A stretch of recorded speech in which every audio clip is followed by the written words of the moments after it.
வணக்கங்க. வெண்டைக்காய் சாப்பாடு செய்கிறது எப்படிங்கிறத இப்போ நம்ம பார்க்க போகிறோம். முதல்ல வெண்டைக்காயை வெறும் எண்ணெயில் இப்படி வதக்கி வச்சுட்டோங்க. வெறும் எண்ணெயில் கொஞ்சம் சால்ட்டு போட்டு வதக்கி வச்சுட்டோம். ரைஸ் தனியாக வேக வச்சு வச்சுருக்கோம். இப்போ எண்ணெய் ஊற்றிக்கலாங்க கடாயில். ஒரு 2 ஸ்பூன் ரைஸ் எவ்வளோ இருக்கோ அதுக்கு தகுந்தாப்பில் ஒரு எண்ணெய் ஊற்றிக்கோங்க. எண்ணெய் ஊற்றிட்டு கொஞ்சம் கடுகு போட்டுக்கோங்க. நான் கடலெண்ணெய் போட்டிருக்கேன்.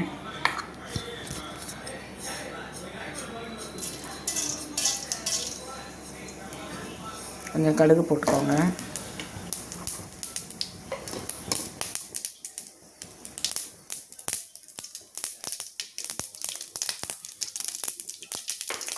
கடுகு பொரிஞ்சிருச்சு. இப்போ வெங்காயம் போட்டுக்கோங்க.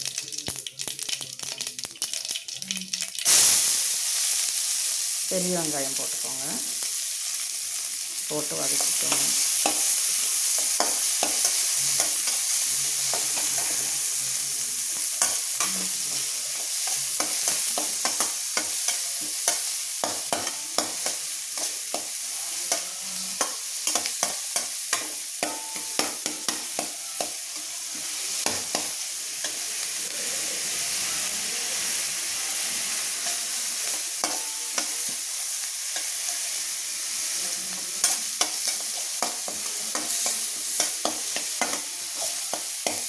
அது கூட ஒரு 2-3 பல் பூண்டு நான் நறுக்கி போட்டிருக்கேன் பெரிய வெங்காயத்து கூடயே.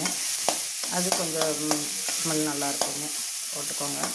நல்லா வதங்கட்டும்.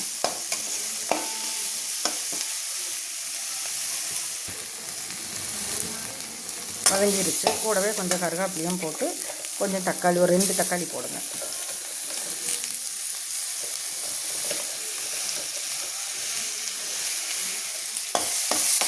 ரெண்டு தக்காளியும் போட்டு நல்லா வதக்குங்க.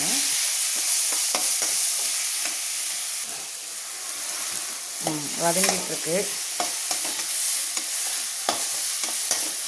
நல்லா வதங்கிட்டுங்க. வெங்காயம் தக்காளி நல்லா வதங்கட்டும். வதங்கிட்டு இருக்கும்போது மல்லித்தூள், கரம் மசாலா, மஞ்சத்தூள், மிளகாத்தூள்.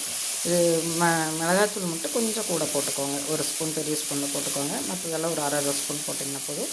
ஒரு சீட்டுக்கு மஞ்சத்தூள் போட்டிங்கன்னா போதும். இது எல்லாத்தையும் கொட்டிடுங்க.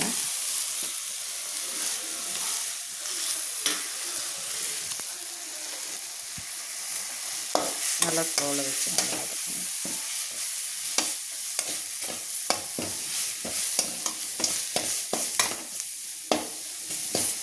இப்போ தேவையான அளவு உப்பு சேர்த்துக்கோங்க.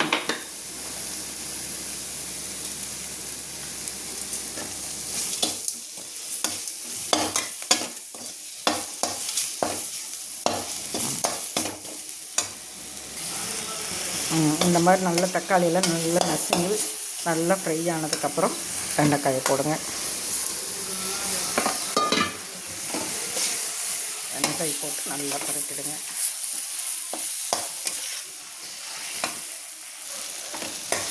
இந்த மாதிரி நல்லா பரட்டிட்டு இன்னும் ரைஸ் எடுத்து கொஞ்சம் கொஞ்சமாக அவ்வளோ ஆட் பண்ணிடுங்க. பரட்டியாச்சுங்க. வெண்டைக்காய் போட்டு ரைஸ் போட்டு பரட்டியாச்சு. சூப்பராக வந்திருக்கு. அதில் மல்லித்தூளை போட்டு ஒரு பரட்டு இறக்கிடலாங்க. அவ்வளோதாங்க. வெண்டைக்காய் சாதம் ரெடிங்க.